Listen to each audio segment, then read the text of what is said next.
Most welcome to the world of engineering physics. Today, we are going to study about superconductors. In this lecture, we will cover the following topics. What is superconductivity? What is temperature dependence of resistivity? Meissner effect, critical magnetic field, persistent current, type 1 versus type 2 superconductors, high temperature superconductors, properties of superconductors and application of superconductors. So let us start with our today's lecture. Superconductors क्या होते हैं? Superconductor समझने से पहले हमें material को समझना होगा। तो क्या होता है कि जो फिजिक्स है, फिजिक्स में हम अलग अलग बेसिस पे मटेरियल्स को क्लासिफाई करते हैं। आज हमारे टॉपिक का जो क्लासिफिकेशन है वो बेस करता है कि कोई भी मटेरियल अपने थ्रू करंट को फ्लो होने देता है या नहीं। आप देखिए कि जो मटेरियल है इसे हमने दो पार्ट्स में डिवाइड किया है। ये ब्रॉड क्लासिफिकेशन है। First is conductor. कंडक्टर वो मटेरियल्स होते हैं जो अपने थ्रू इलेक्ट्रिसिटी का फ्लो यानी करंट का फ्लो होने देते हैं, और दूसरे होते हैं इंसुलेटर्स। इंसुलेटर्स अपने थ्रू इलेक्ट्रिसिटी का फ्लो होने नहीं देते। एक होता है जो इन दोनों के बीच का इंटरमीडिएट प्रॉपर्टी शो करता है, उसे हम कहते हैं सेमीकंडक्टर्स। सेमीकंडक्टर्स के बारे में बात की जाए तो सेमीकंडक्टर्स ये as such generally as an insulator होते हैं, लेकिन अगर आप इन्हें स्पेशल कंडीशंस प्रोवाइड करें तो उसके अंडर ये सेमीकंडक्टर्स के थ्रू बिहेव करने लगते हैं। तो हमारा जो मेन टॉपिक है सुपर कंडक्टर, वो हमारा बेस करेगा कंडक्टर की बेसिस पे। इसके बारे में हम जब पढ़ेंगे तो हम कंडक्टर्स को विशेष ध्यान देंगे। So let us start with our main topic superconductors. Superconductor समझने से पहले हमें समझना होगा कि ये जो प्रॉपर्टी है सुपर कंडक्टर हम जो कहते हैं वो किस प्रॉपर्टी पे बेस्ड है। तो सुपर कंडक्टिविटी जो थी ये एक फिनोमेना है जिसे एच कैमरलिंग ओन्स नाम के साइंटिस्ट ने 1911 में डिस्कवर किया था। ये कब उन्होंने डिस्कवर किया था? जब वो मरकरी की रेजिस्टिविटी बहुत ही लो टेम्परेचर पे मेजर कर रहे थे, तब उन्होंने ये प्रॉपर्टी देखी। देखिए सुपर कंडक्टर क्या क्या होता है। ये एक ऐसा मटेरियल होता है जो इस प्रॉपर्टी को शो करता है। इस प्रॉपर्टी के अंदर हम ये देखते हैं कि जो रेजिस्टिविटी होती है एक मटेरियल की, वो या तो जीरो हो जाती है या फिर ऐसा भी कह सकते हैं कि कंडक्टिविटी जो है ये इन्फिनाइट हो जाती है। और ये कब होता है? जब जो टेम्परेचर है उस मटेरियल का वो बहुत ज़्यादा लो होता है। अच्छा, जब जो साइंटिस्ट थे, साइंटिस्ट ओन्स, इन्होंने क्या किया कि मरकरी का प्योर मरकरी ली और उसका टेम्परेचर लो करते गए और उसकी इलेक्ट्रिकल रेजिस्टिविटी चेक करते गए। तो जो Hg है हमारा मरकरी, इसका जब टेम्परेचर लो होता गया, ये हमारा टेम्परेचर है, इसका टेम्परेचर जो है वो लो होता गया। ठीक है, ऐसे करते करते लो होता गया। और इसके साथ हमने क्या देखा कि रेजिस्टिविटी चेक की। रेजिस्टिविटी इसकी जीरो पे ड्रॉप हो गई जब 4.2 केल्विन टेम्परेचर हुआ। 4.2 केल्विन टेम्परेचर हुआ और जीरो पे इसकी रेजिस्टिविटी ड्रॉप हो गई। अब जो रेजिस्टिविटी होती है, resistivity is inversely proportional to conductivity, यानी कि resistivity is inversely proportional to conductivity. जितनी ज़्यादा रेजिस्टिविटी होगी उतनी कम कंडक्टिविटी होगी, और जितना ज़्यादा आप कंडक्टिविटी बढ़ाएंगे उतनी कम रेजिस्टिविटी होगी। और ये जो रेजिस्टिविटी है ये आपके रेजिस्टेंस के डायरेक्टली प्रोपोर्शनल होती है। तो टेम्परेचर और रेजिस्टिविटी का नेक्स्ट टॉपिक हम पढ़ेंगे कि इंटरडिपेंडेंस क्या होता है। अभी हमने जो टेम्परेचर के बारे में बात की, इसमें एक इंपॉर्टेंट टर्म आता है जिसे हम कहते हैं क्रिटिकल टेम्परेचर। क्रिटिकल टेम्परेचर अगर समझा जाए तो वो टेम्परेचर जिसपे जो मटेरियल है वो इनफाइनाइट कंडक्टिविटी या जीरो रेजिस्टेंस या जीरो रेजिस्टिविटी अटेन कर लेते हैं, उसे हम कहते हैं क्रिटिकल टेम्परेचर, और इसे हम डिनोट करते हैं टीसी से। देखिए टेम्परेचर डिपेंडेंस ऑफ रेजिस्टिविटी जो है ये दो तरीके से हम डिफाइन कर सकते हैं, पर उससे पहले हम एक ग्राफ देखते हैं। अब ग्राफ के लिए क्या होगा कि हम एक्स एक्सिस और वाई एक्सिस प्लॉट करेंगे। ये हो गई हमारी वाई एक्सिस और ये हो गई हमारी एक्स एक्सिस। वाई एक्सिस पे हम शो करेंगे टेम्परेचर इन केल्विन। तो ये हो गया हमारा टेम्परेचर इन केल्विन, और वाई एक्सिस पे हम शो करेंगे रेसिडुअल रेजिस्टिविटी, इस पे हम शो करेंगे रेजिस्टिविटी। अब क्या होता है कि टेम्परेचर और रेजिस्टिविटी का ग्राफ बनाने के लिए हम एक बनाएंगे सुपर कंडक्टिंग मटेरियल्स का और एक बनाएंगे नॉन सुपर कंडक्टिंग मटेरियल्स का। जो रेड है ये नॉन सुपर कंडक्टिंग मटेरियल्स है,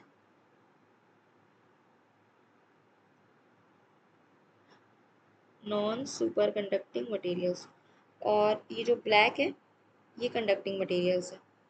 अब हम इस ग्राफ को थोड़ा समझते हैं। देखिए जो सुपर कंडक्टिंग मटेरियल्स हैं उसमें जो इनका टेम्परेचर है वो सडनली इस पॉइंट पे आके जीरो हो जा रहा है और इसकी रेजिस्टिविटी आप यहाँ पे देख सकते हैं। और जो नॉन सुपर कंडक्टिंग मटेरियल्स है इसकी रेजिस्टिविटी पर्टिकुलरली एक टेम्परेचर पे आके सडनली जीरो नहीं हो रही है, ये सम अमाउंट यहाँ पे फिर भी हम देख सकते हैं कि इसका बचा है, लेकिन जो कंडक्टिंग है सुपर कंडक्टिंग मटेरियल उसकी जो रेजिस्टिविटी है वो सडनली ड्रॉप हो जा रही है। इसको हम यहाँ से समझ सकते हैं। तो ये जिस टेम्परेचर पे सडनली ड्रॉप होती है इसे हम कहते हैं टीसी यानी critical temperature. In general, the electrical resistivity of a superconducting material decreases as the temperature is reduced in similar manner as ordinary materials। जो superconducting material होता है इसका टेम्परेचर के साथ इलेक्ट्रिकल रेजिस्टिविटी रिड्यूस होती है। यही सिमिलर चीज़ आप ऑर्डिनरी मटेरियल्स में भी देखते हैं, बस डिफरेंस ये होता है कि एक सडन टेम्परेचर पे जिसे हम क्रिटिकल टेम्परेचर कहते हैं इसमें इनफाइनाइट कंडक्टिविटी या जीरो इलेक्ट्रिकल रेजिस्टिविटी देखने को मिलती है। अब ये जो टेम्परेचर है टेम्परेचर के बेसिस पे हमें दो तरीके के सुपर कंडक्टर्स देखने को मिलते हैं। तो टेम्परेचर के बेसिस पे हमारे जो दो तरीके के सुपर कंडक्टर्स हैं उनका क्लासिफिकेशन हम देख लेते हैं। देखिए जो नेचुरल सुपर कंडक्टर्स हैं वो लो टेम्परेचर सुपर कंडक्टर्स पे अटेन होते हैं। जैसे कि एग्जाम्पल अगर हम देखें लो टेम्परेचर सुपर कंडक्टर्स के, तो वो हो जाएगा आपके पास मरकरी Hg, जिसे हम डिनोट करेंगे कितने पे होगा हमें 4.2 केल्विन पे। फिर आएगा Pb डेट इज लेड, ये आपको देखने को मिलेगा 7.19 केल्विन पे। फिर थर्ड आएगा आपके पास टिन जो आपको देखने को मिलेगा 3.72 केल्विन पे। फिर आएगा नियोबियम जो आपको देखने को मिलेगा 9.26 केल्विन पे। और एक आएगा आपके पास एल्यूमिनियम जो आपको देखने को मिलेगा 1.86 केल्विन पे। और एक आपको देखने को मिलेगा टंगस्टन जिसे हम डिनोट करेंगे W से, और ये आपको देखने को मिलेगा 0.01 केल्विन पे। अब जैसे कि हमें पता है कि जो 0 डिग्री सेल्सियस होता है ये हमारा होता है 273 केल्विन पे। तो आप देख सकते हैं कि ये सारे के सारे जो मटेरियल हैं ये अपनी सुपर कंडक्टिविटी बहुत ही लो टेम्परेचर पे दिखा रहे हैं। तो ये जो लो टेम्परेचर होता है इसे अटेन करने के लिए क्या करना होता है कि ये जो मटेरियल्स होते हैं इन मटेरियल्स को आपको लिक्विड हीलियम में रखना होता है। लिक्विड हीलियम पे रखने पे ये जो सुपर कंडक्टर ये जो मटेरियल्स है ये सुपर कंडक्टर की प्रॉपर्टी शो करते हैं।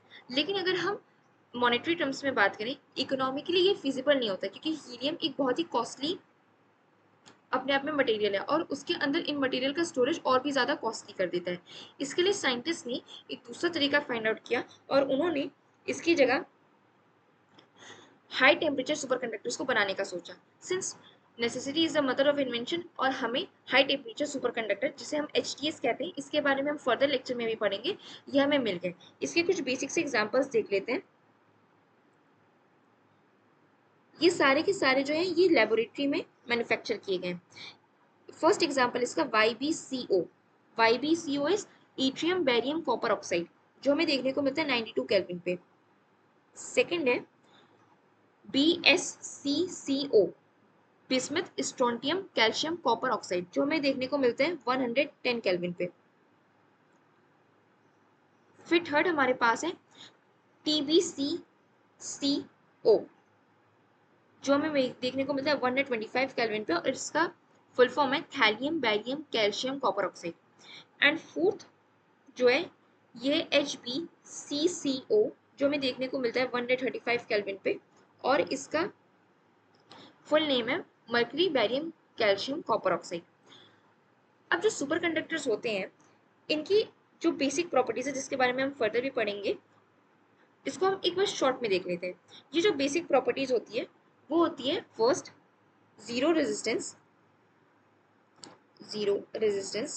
and second diamagnetic behavior, diamagnetic behavior। और ये दोनों प्रॉपर्टीज ही हैं जो सुपर कंडक्टर्स को सुपर कंडक्टर्स बनाती हैं। अच्छा, जो भी हमने हाई टेम्परेचर सुपर कंडक्टर्स पढ़ा था, ये हाई टेम्परेचर सुपर कंडक्टर्स जो हैं इनका स्टोरेज लिक्विड नाइट्रोजन में होता है, जिसपे -196 डिग्री सेल्सियस से 78 केल्विन का टेम्परेचर होता है। ये जो लिक्विड नाइट्रोजन होता है ये भी इकोनॉमिकली बहुत ज़्यादा यूजफुल तो नहीं है, लेकिन हीलियम के कंपैरिजन में ये काफ़ी चीप होता है, इसलिए हम इंडस्ट्रीज में या साइंटिफिक एक्सपेरिमेंट्स में लिक्विड नाइट्रोजन के बेसिस पे हाई टेम्परेचर सुपरकंडक्टर्स का यूज करते हैं।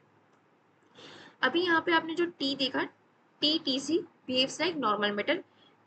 तो जो सुपरकंडक्टर बिहेवियर है, अगर टी टेम्परेचर जो है ये क्रिटिकल टेम्परेचर से ज़्यादा है तो जो मटेरियल है वो as a normal metal behave करेगा, लेकिन अगर टेम्परेचर क्रिटिकल टेम्परेचर है या उससे कम है तो जो इसकी रेजिस्टिविटी होगी वो जीरो हो जाएगी।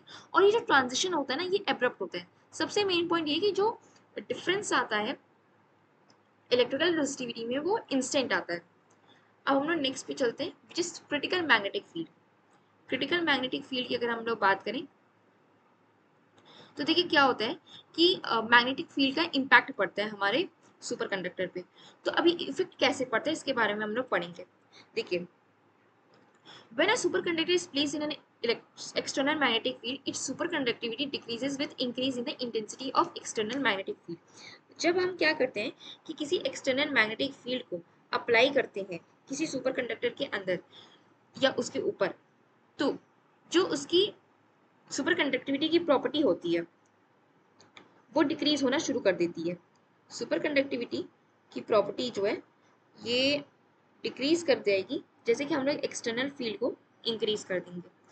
एक पर्टिकुलर वैल्यू होती है इस एच की जहाँ पे जो सुपर कंडक्टिविटी होती है जो हमने स्पेसमेन लिया उसकी कंप्लीटली फिनिश हो जाती है, और उस पर्टिकुलर वैल्यू को हम कहते हैं क्रिटिकल फील्ड या एच से डिनोट किया जाता है। और अगर हमें एच को एक सिंपल लैंग्वेज में एक्सप्लेन करना है तो ये वो फील्ड है, minimum value of magnetic field है जिसपे जो सुपर कंडक्टर है वो अपनी सुपर कंडक्टिविटी की प्रोसेस या उसकी जो प्रॉपर्टी होती है उसको लूज कर देता है। सुपर कंडक्टिविटी में जो मैग्नेटिक फील्ड है और जो टेम्परेचर डिपेंडेंस है इसके बीच में एक ग्राफ है। अब हम उस ग्राफ को समझेंगे।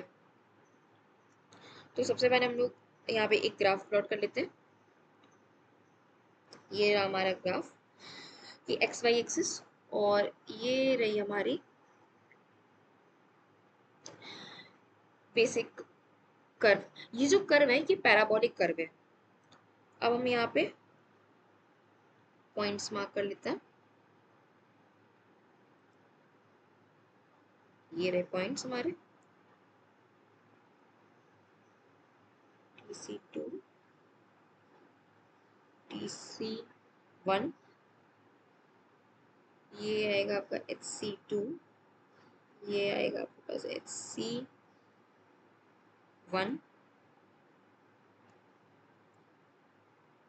ये आपका आएगा HC0, और यहाँ आएगा आपके पास TC, और ये हमारा है 0 केल्विन। अब जैसा कि आप देख सकते हैं कि जो वाई एक्सिस है, वाई एक्सिस पे मैंने मैग्नेटिक फील्ड दिखाई है, और जो एक्स एक्सिस है, एक्स एक्सिस पे मैंने टेम्परेचर दिखाया है केल्विन में। अब हम क्या देखें कि जो टेम्परेचर डिपेंडेंस क्राइटेरिया है मैग्नेटिक फील्ड का, ये टेम्परेचर के साथ कैसे वेरी करता है। तो जो नॉर्मल कंडक्टिंग स्टेट होता है मटेरियल का, इसमें जो मैग्नेटिक फील्ड होती है ये ग्रेटर होती है क्रिटिकल वैल्यू से, और टेम्परेचर जो होता है स्पेसमेन का ये रेज हो जाता है क्रिटिकल टेम्परेचर के अबव। इस कर्व में अगर आप देखें तो जब आपका यहाँ पे क्रिटिकल टेम्परेचर है तो यहाँ पे आपकी जो मैग्नेटिक फील्ड की वैल्यू है वो 0 है, और जब यहाँ पे आपकी मैग्नेटिक फील्ड की वैल्यू मैक्सिमम है तो यहाँ पे आपका टेम्परेचर देखिए कितना है, यहाँ पे आपका 0 डिग्री टेम्परेचर, 0 केल्विन टेम्परेचर आपको देखने को मिल रहा है। अब हम लोग चलते हैं कि इस ग्राफ से हमें कौन सा रिलेशन ऑब्टेन होता है। इस ग्राफ से हमें जो रिलेशन मिलता है ये इस पैराबोलिक कर्व के बेसिस पे मिलता है, और ये रिलेशन होता है HCT is equals to HC0 1 minus T upon TC square.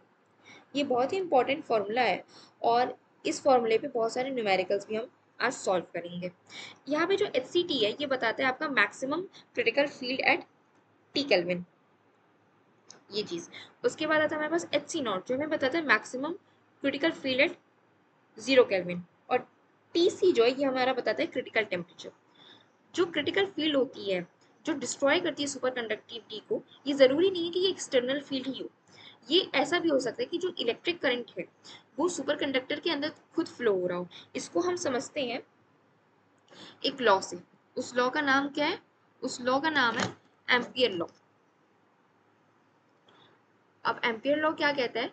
देखिए, एम्पियर लॉ जो है वो ये कहता है कि ampere law says that a current flowing through a conductor produces a magnetic field that circles around the conductor.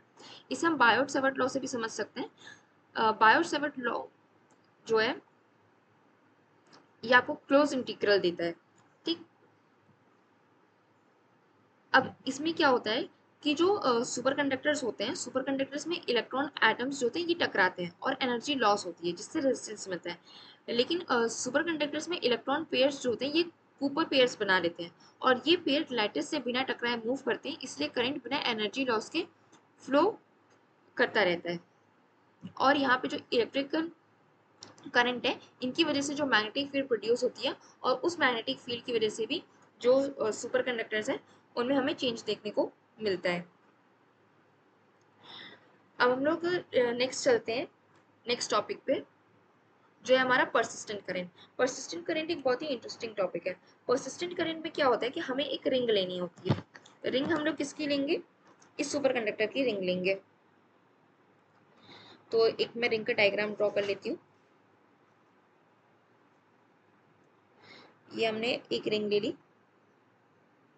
अब इस रिंग में हम लोग क्या करेंगे, करंट की सप्लाई कर देंगे। ये करंट की हमने इस तरह से सप्लाई कर दी। अब एक बार इसे सप्लाई दे दिया तो ये जो करंट है ये हमेशा इसमें फॉरएवर फ्लो होता ही रहेगा। भले आप इसमें फर्दर सप्लाई कट कर दें तो भी इसमें से करंट जो है वो फ्लो होता ही रहेगा। इसके पीछे का रीजन क्या है कि एक्चुअली जो हमारा लॉ अभी हमने पढ़ा उस लॉ के बेसिस पे ये है कि अगर आप ध्यान से देखें तो जो करंट है उसकी की कैरेक्टरिस्टिक्स ये होती है कि जो इलेक्ट्रिकल रेजिस्टेंस होता है ये सुपर कंडक्टिंग मटेरियल में जीरो हो जाता है, और कंडक्टेंस जो होती है वो इन्फाइनेटली बढ़ जाती है। और ये कब होता है? जब क्रिटिकल टेम्परेचर से बिलो हम कूल कर देते हैं। तो जो रिंग ऑफ सुपर कंडक्टर है उससे हमें एक कांस्टेंट फ्लो ऑफ करंट देखने को मिलता है, और इसमें आपको कोई अप्लाइड वोल्टेज या एक्सटर्नल सोर्स लगाने की जरूरत नहीं पड़ती है, क्योंकि ये हमेशा फ्लो होता रहता है, इसलिए हम इसे कहते हैं परसिस्टेंट करंट। Persistent current. इसके बाद हम लोग नेक्स्ट टॉपिक पे चलते हैं। नेक्स्ट टॉपिक हमारा आता है टाइप 1 सुपर कंडक्टर्स।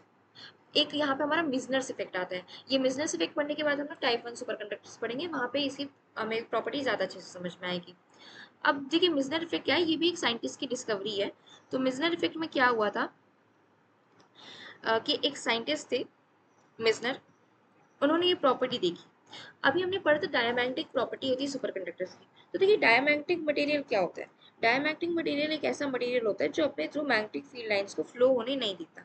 ये एक नॉर्मल मटेरियल है जो अपने थ्रू मैग्नेटिक फील्ड लाइंस को फ्लो होने दे रहा है, और ये एक सुपर कंडक्टर मटेरियल है। ये अपने थ्रू मैग्नेटिक फील्ड लाइंस को पेनिट्रेट नहीं होने दे रहा। यही होता है डायमैग्नेटिक मटेरियल, ठीक। अब देखिए जो डायमैग्नेटिक मटेरियल है ये एक परफेक्ट क्वालिटी है सुपर कंडक्टर्स की, ठीक। When a superconducting material is placed in a magnetic field and cooled below the critical temperature, it behaves as a diamagnetic material and repel magnetic line of forces. अब ये हम कैसे attain करते हैं? क्योंकि super conductor material तो बनाया ही जाता है, तो बेसिकली इसका जो क्रिटिकल टेम्परेचर होता है उससे कम टेम्परेचर पे हम इसकी कूलिंग कर देते हैं, ठीक। यहाँ पे जो टेम्परेचर है ये जो आपको देखने को मिलेगा, ये यहाँ पे कूलिंग की वजह से देखने को मिलेगा। यहाँ पे जो आप टेम्परेचर देख सकते हैं नॉर्मल में, ये जो टेम्परेचर है क्रिटिकल टेम्परेचर से ज़्यादा है, यानी यहाँ पे कूलिंग नहीं हुई है। और यहाँ पे हम देखेंगे कि यहाँ पे जो टेम्परेचर है ये क्रिटिकल टेम्परेचर से कम है, यानी यहाँ पे कूलिंग हो गई है, इसलिए ये अब एक सुपर कंडक्टिंग मटेरियल बन गया है। अच्छा, सुपर कंडक्टिंग मटेरियल्स की जो प्रॉपर्टी होती है इसको प्रूफ करने के लिए भी आता है। तो अब हम इसका थोड़ा सा प्रूफ पढ़ लेते हैं।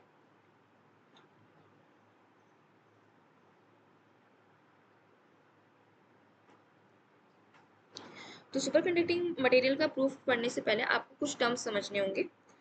इन टर्म्स को मैं लिख देती हूँ। We know that the magnetic induction developed within the superconducting material is given by this formula. ये फॉर्मूला है B is equals to mu naught bracket H plus M। अब हमारे पास B क्या है, म्यू नॉट क्या है, H क्या है और M क्या है, पहले हम इसे समझते हैं। B होता है हमारे पास magnetic induction, magnetic induction. H होता है हमारे पास intensity of magnetic field, M होता है intensity of magnetization and mu naught होता है परमेबिलिटी ऑफ फ्री स्पेस। अब ये जो टर्म्स हैं इन सबका इंडिविजुअल मीनिंग हम समझते हैं। देखिए, जो मैग्नेटिक इंडक्शन बी होता है ये एक्चुअली मैग्नेटिक फ्लक्स डेंसिटी भी कहलाता है। इसकी जो एसआई यूनिट होती है ये होती है टेस्ला। ये बताता है कि जिस जगह पे मैग्नेटिक फील्ड है वो कितनी स्ट्रॉन्ग है। उसके बाद आता है हमारे पास permeability of free space. Permeability of free space जिसे म्यू नॉट भी बोलते हैं, ये बताता है कि वैक्यूम या एम्प्टी स्पेस में मैग्नेटिक फील्ड को कितना सपोर्ट मिल रहा है। इसकी जो वैल्यू होती है ये 4 पाई इंटू 10⁻⁻7 होती है, ये एक कांस्टेंट है। उसके बाद आता है हमारे पास magnetic field intensity. Magnetic field intensity या मैग्नेटिक फील्ड की स्ट्रेंथ बताता है जो एक्सटर्नल सोर्स बनाता है। इसकी यूनिट जो होती है वो होती है ए पर एम, एम्पियर पर एम। और इसमें जो फॉर्मूला होता है वो होता है एन आई अपॉन एल, जहाँ पे एन जो होता है नंबर ऑफ टर्न्स होता है, आई करंट होता है और एल लेंथ होता है। इसके बाद आता है हमारे पास एम, जिसे हम कहते हैं इंटेंसिटी ऑफ मैग्नेटाइजेशन। जब भी कोई पदार्थ को मैग्नेटिक फील्ड में रखते हैं तो उसके अंदर छोटे मैग्नेटिक डायपोल्स अलाइन होते हैं। इस अलाइनमेंट की स्ट्रेंथ को हम मैग्नेटाइजेशन कहते हैं। इसका सिंबल जो होता है ये एम होता है और ये जो मटेरियल है ये खुद कितना मैग्नेट बन सकता है उसको बताता है। अब हम लोग देखते हैं कि ये प्रूफ कैसे होगा कि कोई मटेरियल जो है ये हमारे पास है या नहीं है डायमैग्नेटिक मटेरियल के रूप में। तो इसके लिए हम क्या देखेंगे कि लेट्स सी, जैसा कि हमें पता है, इसको पहले मैं इरेज कर लेती हूँ। यस, अब आता है जो सुपर कंडक्टर्स है उसमें ये जो बी है इसकी वैल्यू हो गई 0। ठीक, अभी जो हमने फॉर्मूला पढ़ा कि mu naught is equals to mu naught H plus M is equals to B which is 0। अब देखिए म्यू नॉट तो एक कांस्टेंट है, इसकी वैल्यू 0 हो नहीं सकती, यानी एच प्लस एम की ही वैल्यू 0 होगी। तो H plus M is equals to 0, H is equals to minus M. अब ये जो m अपॉन एच होता है ये हमें मैग्नेटिक ससेप्टिबिलिटी का वैल्यू देता है। ठीक, अभी मैं बताऊंगी मैग्नेटिक ससेप्टिबिलिटी क्या होती है, पहले हम ये डेरिवेशन पूरा कर लेते हैं। अब h की वैल्यू क्या है हमारे पास, m अपॉन माइनस एम। ठीक, जिसकी वैल्यू हो गई -1। अगर इस मैग्नेटिक ससेप्टिबिलिटी की वैल्यू पॉजिटिव आती है तो ये पैरामैग्नेटिक मटेरियल होता है, लेकिन अगर इस मैग्नेटिक ससेप्टिबिलिटी की वैल्यू नेगेटिव आती है तो ये डायमैग्नेटिक मटेरियल होता है। जैसा कि हमें देखने को मिला कि इसकी वैल्यू -1 आ रही है, hence it is proved that the superconductors are diamagnetic in nature. अब ये जो डायमैग्नेटिक इन नेचर है, इससे पहले हम मैग्नेटिक ससेप्टिबिलिटी पढ़ लेते हैं।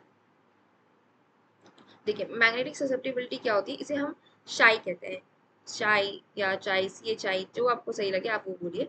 ये जो मैग्नेटिक ससेप्टिबिलिटी ये बताता है कि मटेरियल कितनी आसानी से मैग्नेटाइज हो जाता है, यानी मटेरियल मैग्नेट बनने में कितना इंटरेस्टेड है उसे हम इस शाई से समझते हैं।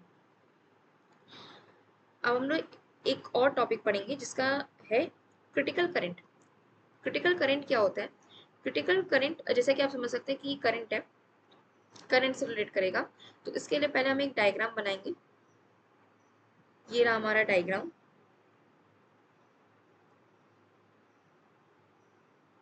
ये हमारी पावर सप्लाई है, ये हमारा सुपर कंडक्टर है, सुपर कंडक्टर, और यहाँ पे फ्लो हो रहा है करंट का। ये हमारा पावर सप्लाई हमने सुपर कंडक्टर को प्रोवाइड किया। और यहाँ पे हमारी क्या बन रही है,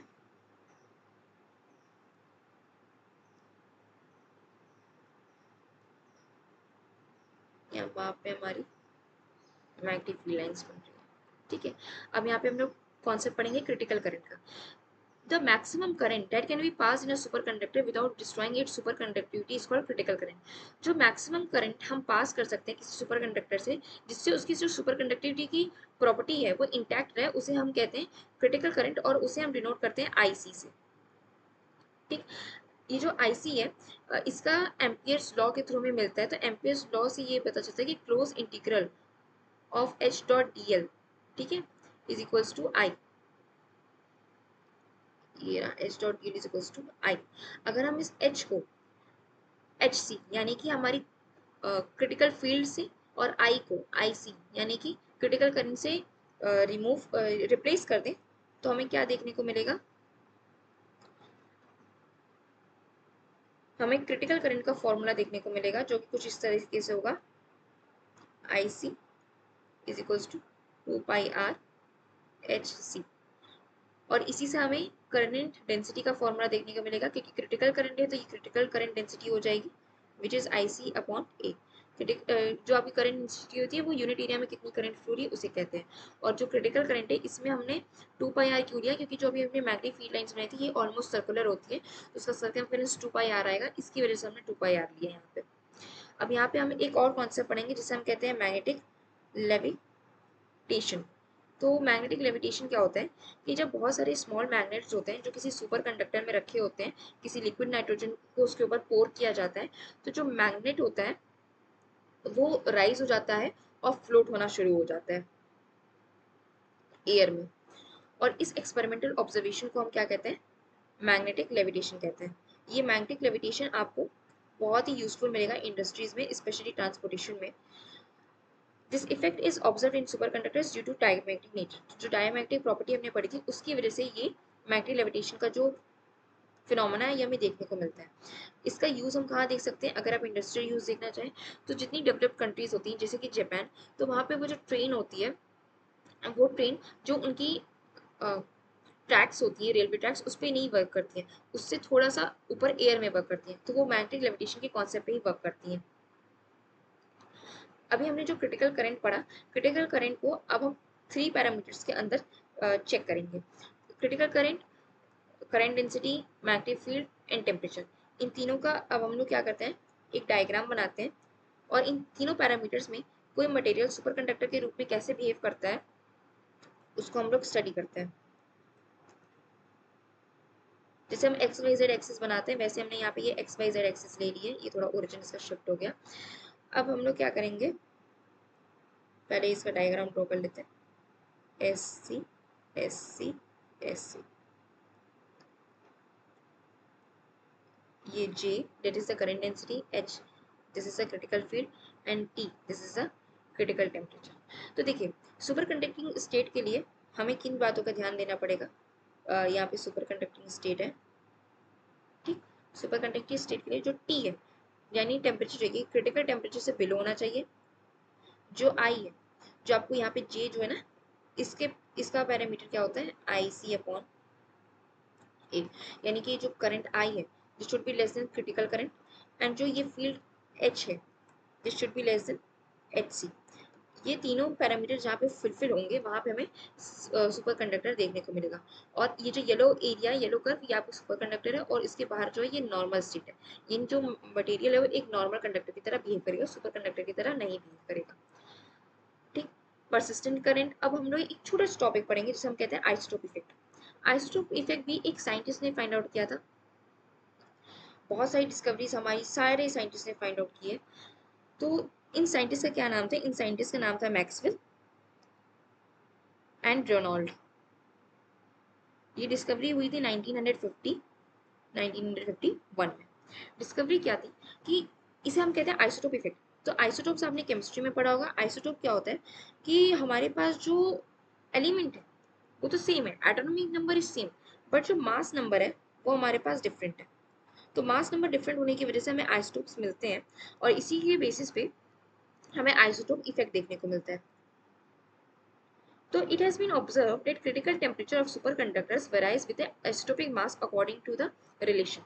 तो जो आइसोटोपिक मास है उसमें जिस तरीके से वेरिएशन आता है उसी तरीके से जो क्रिटिकल टेम्परेचर होता है सुपरकंडक्टर्स का उसमें भी वेरिएशन आता है। इस रिलेशन को हम लोग देख लेते हैं। रिलेशन हमें क्या कहता है? रिलेशन कहता है T C is equals to 1/m alpha. Alpha यहाँ पे हमारा आइसोटोप कोफिशिएंट है। अल्फा जो होता है एच जी के लिए ये देखने को मिलता है, ये एच जी आपका 0.5, ठीक।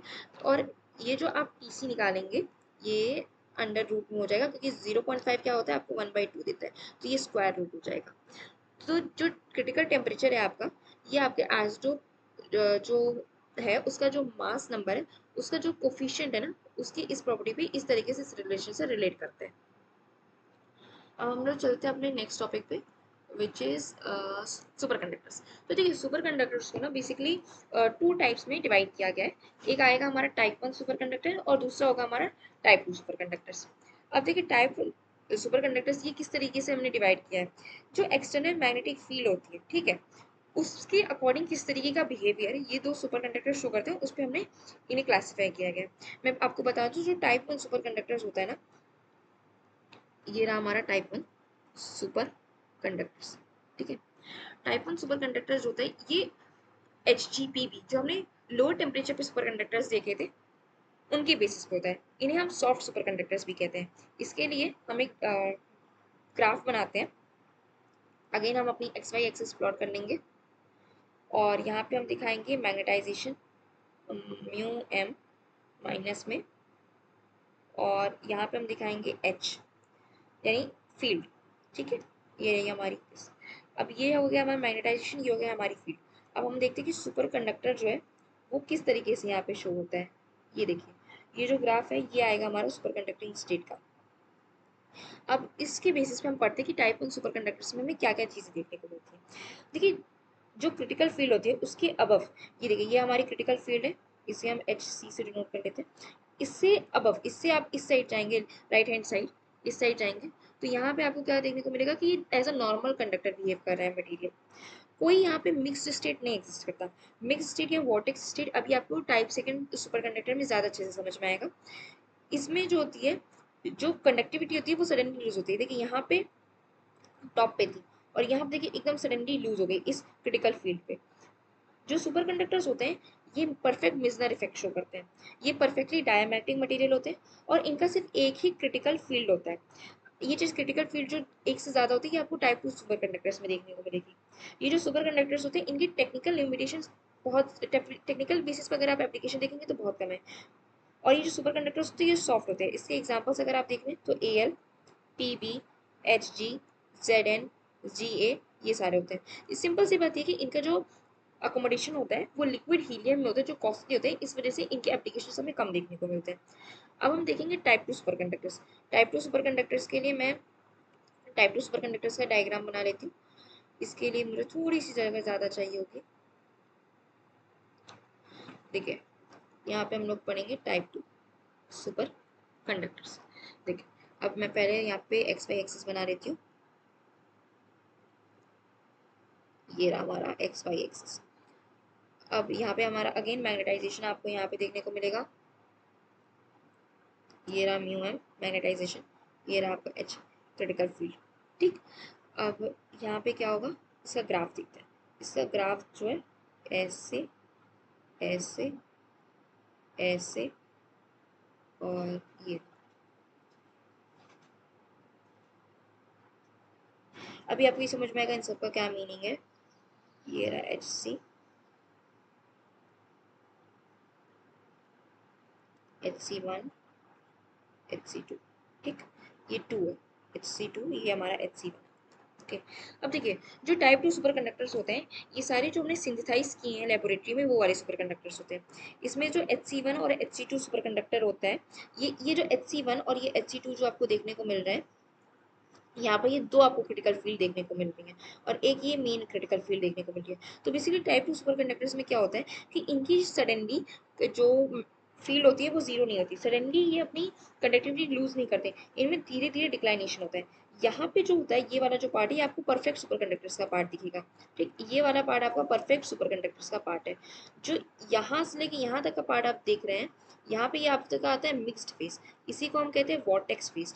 ये मिक्स्ड फेज एमपी या vortex phase, VORTEX, vortex phase से हम डिनोट करते हैं। तो HC1 से HC2 के बीच में ये वॉर्टेक्स स्टेट में होता है और इसी को हम मिक्स स्टेट कहते हैं।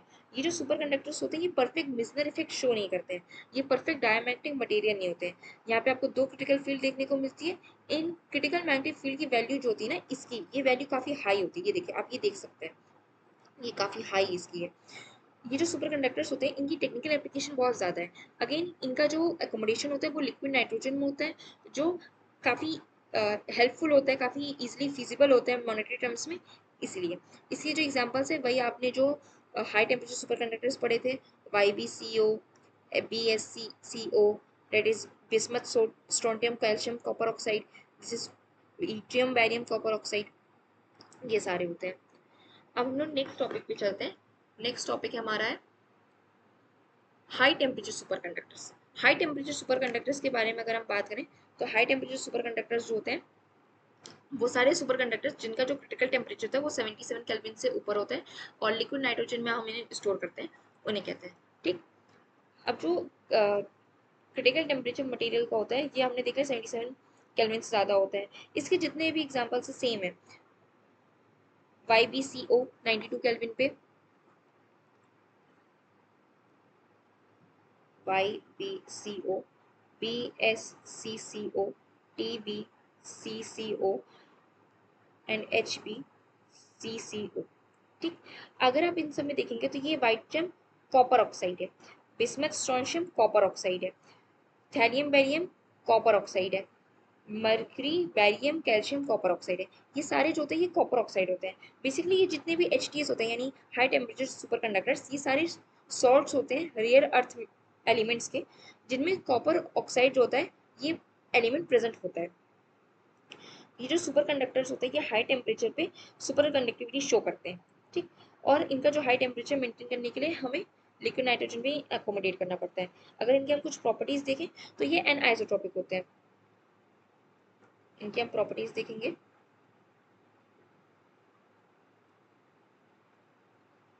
इनका नेचर कैसा होता है, एन आइसोट्रोपिक। ठीक, सेकेंड होता है ये रिवर्सिबल स्टेट में होता है।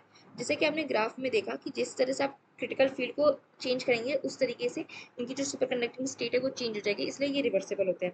ये डायमैग्नेटिक मटेरियल्स अगर देखा जाए तो परफेक्ट डायमैग्नेटिक मटेरियल्स नहीं होते हैं, इनका हाई टेम्परेचर फिनोमेना होता है और इनमें जो लॉस होता है ना एनर्जी का ये नहीं देखने को मिलता है। एक्सट्रीमली लेस रेजिस्टेंस होता है इसलिए इनमें एनर्जी लॉस देखने को नहीं मिलता है। अब हम लोग अपने नेक्स्ट टॉपिक की तरफ चलते हैं, which is application of super conductors. Application of super conductors दिखाने के लिए मैं आपको यहाँ पे लेके आती हूँ।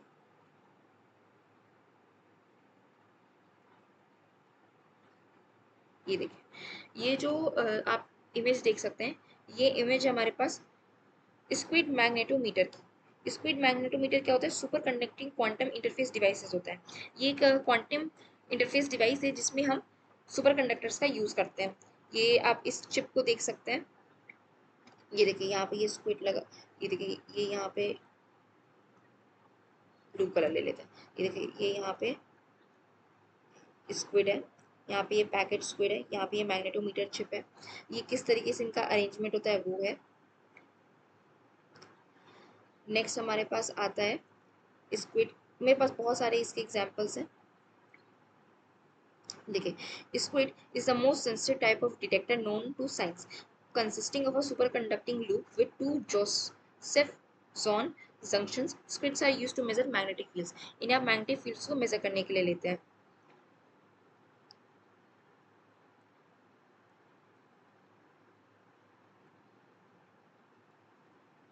यहाँ पे देखिए ये सुपर कंडक्टिंग स्ट्रिप है, यहाँ पे करंट कैरिंग वायर है, यहाँ पे आप मैग्नेटिक फील्ड देख सकते हैं ये सर्कल में है। ये आपको basically Z axis, x axis और वाई एक्सिस में किस तरीके से आप विजुलाइज कर सकते हैं सुपर कंडक्टर को, वो शो कर रहा है।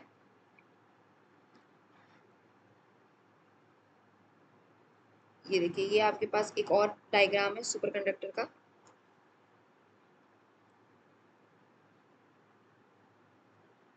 उसके बाद ये हम लोग देखेंगे, ये आपके पास फिल्टर्स हैं। ये सुपर कंडक्टर्स होती है, सुपर कंडक्टिंग फिल्टर्स बनाने में यूज़ करते हैं, जिसमें कि आप देख सकते हैं कि कंट्रोलर एंड कूलर ड्राइवर है, एक क्रायो कूलर है। अभी आप इसको देखेंगे, क्रायो कूलर में भी आपको क्रायोटॉन भी आएगा, जो एज अ स्विच यूज़ होता है कंप्यूटर्स में।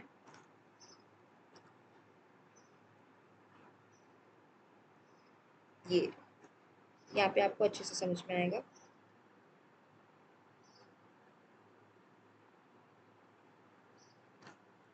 देखिए, सुपर कंडक्टर्स जो होते हैं, इनका साइंस में,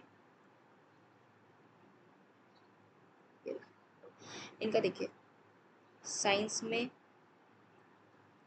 में मेडिकल में, ट्रांसपोर्टेशन में, इंडस्ट्रियल में, एनर्जी में, सब में यूज़ होता है। देखिए, इनका जो यूज़ होता है, ये साइंस में, मेडिकल में, ट्रांसपोर्टेशन में, इंडस्ट्रियल में, एनर्जी में यूज़ होता है। ये देखिए, induction heaters, SFCL, SI crystal growth, magnetic separation, SMES, MRI, magnetic resonance imaging, जिसमें हम पेशेंट्स को रखते हैं, ये maglab, electrical aircraft, fusion accelerator, NMR, high field magnetic resonance, generators, motors, इन सब में इनका यूज़ होता है। तो ये हो गए हमारे कुछ एप्लीकेशंस ऑफ सुपर कंडक्टर्स। अब हम लोग नेक्स्ट पे चलते हैं। ये प्रॉपर्टीज ऑफ सुपर कंडक्टर्स के बारे में हो गया, ये एप्लीकेशन ऑफ सुपर कंडक्टर्स हो गया, लॉसलेस पावर ट्रांसमिशन होता है आपके पास। अब हम लोग आते हैं अपनी क्वेश्चन प्रैक्टिस पे। तो ये कुछ एग्जांपल्स हैं, कुछ क्वेश्चंस हैं। ये क्वेश्चंस आपको बताने के कैसे आए हैं। Super conductivity occurs below, super conductivity कैसे अकर करता है, क्रिटिकल टेम्परेचर पे, बॉइलिंग पॉइंट पे, रूम टेम्परेचर पे, मेल्टिंग पॉइंट पे। तो ये होता है हमारे पास, इसका आंसर होता है,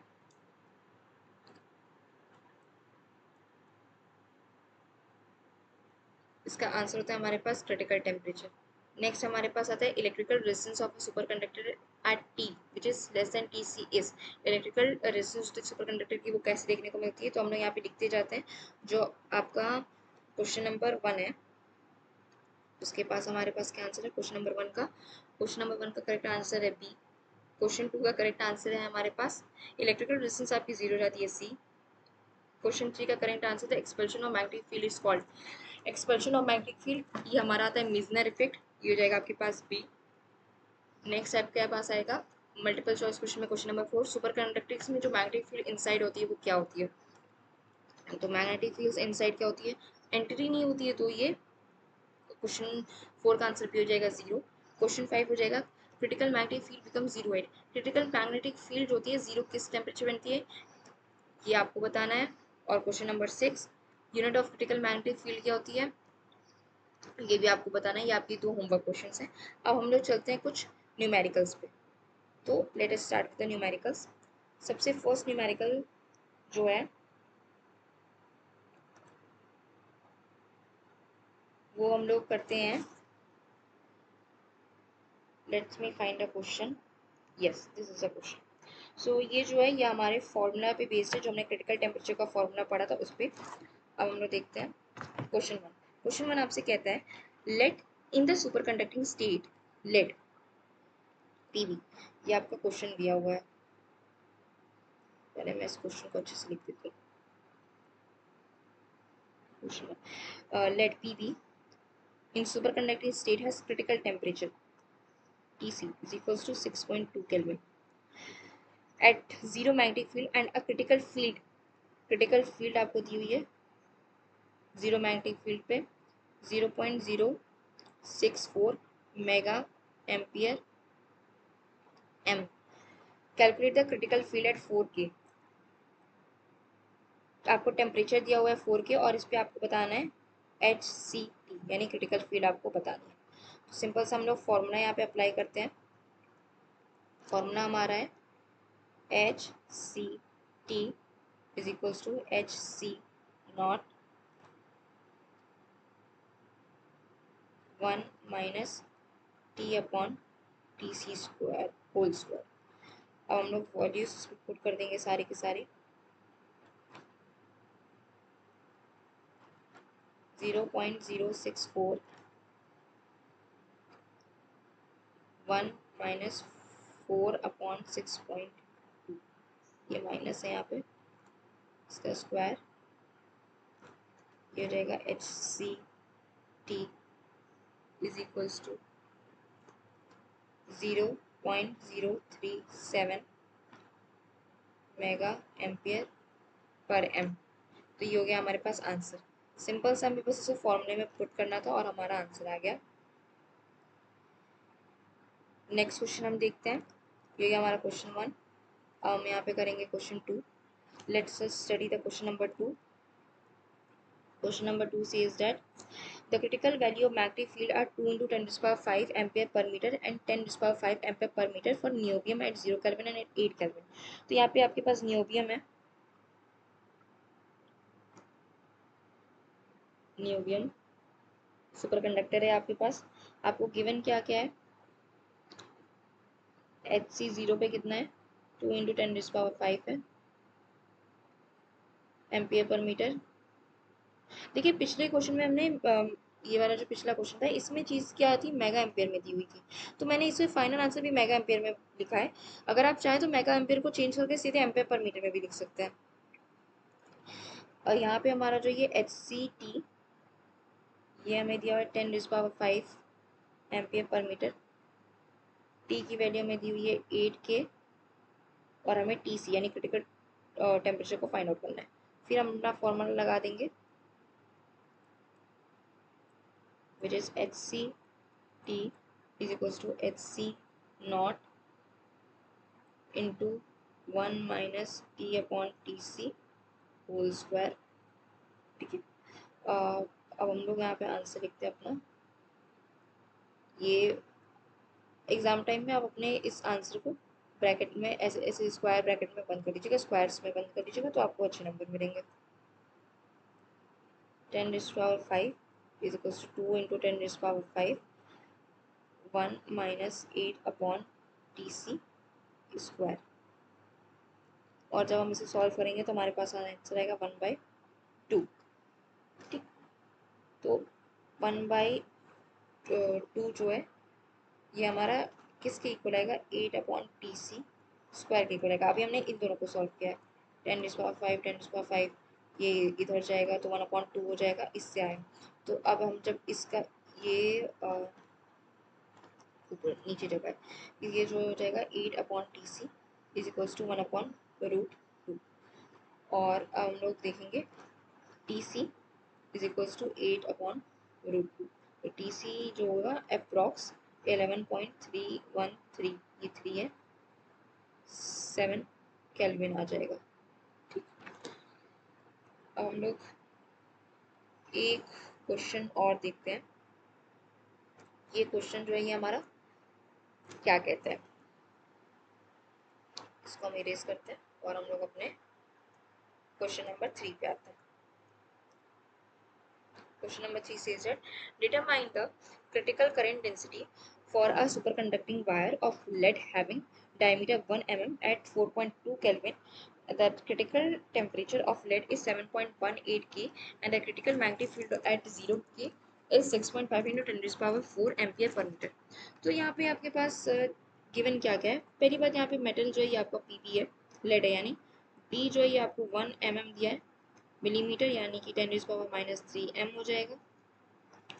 T is equals to 4.2 kelvin, TC is equals to 7.18 kelvin, और HC नॉट जो है आपको मिलेगा 6.5 into 10 to the power 4 ampere per metre. आपको JC की वैल्यू फाइंड आउट करनी है।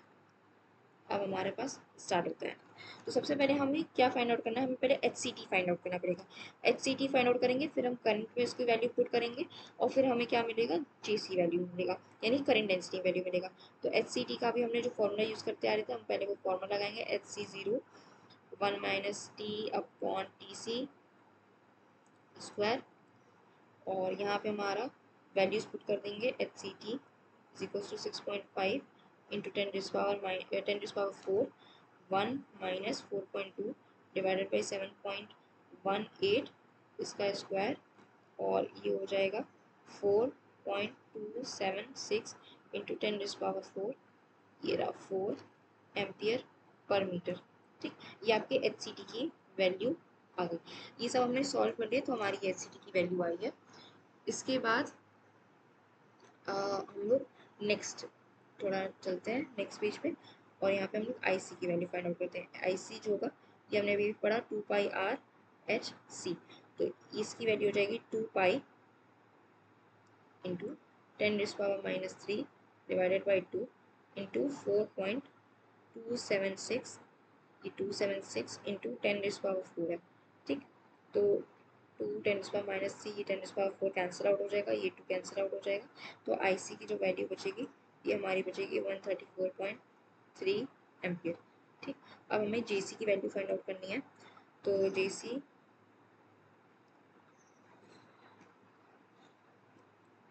is equals to IC upon A, which is IC pi r square। तो JC की जो हम वैल्यू रखेंगे तो वो आएगा 1.71 into 10 raise power 8 ampere per metre square. ये हो गया आपका फाइनल आंसर।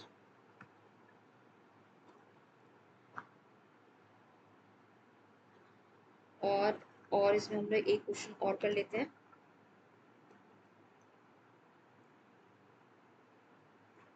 इसका हम लोग डिफरेंट टॉपिक से वाला क्वेश्चन करेंगे।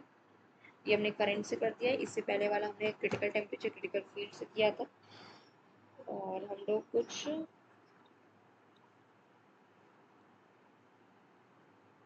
बेसिक से रैपिड फायर क्वेश्चंस देख लेते हैं।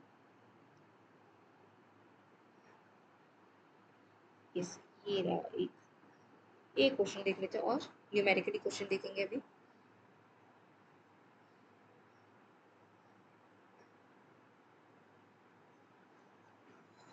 तो क्वेश्चन हमारा ये कहता है, determine the critical current that can flow through a long thin superconducting wire of aluminium of diameter 10⁻³ m metre. The critical magnetic field for aluminium is 7.9 10⁻³ ampere per metre.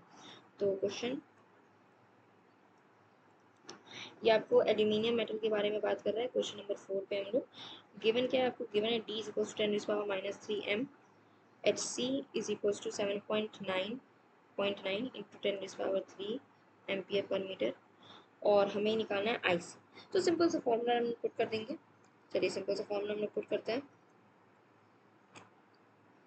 IC is equals to 2πr/h/c, तो IC is equals to 2π into 10⁻³ divided by 2 into 7.91 into 10⁻³ 10⁻³ और 10⁻³ cancel out हो जाएगा, 2 से cancel out हो जाएगा, पाई और 7.91 multiply हो जाएंगे, तो ये हो जाएगा 24.81 एम्पियर।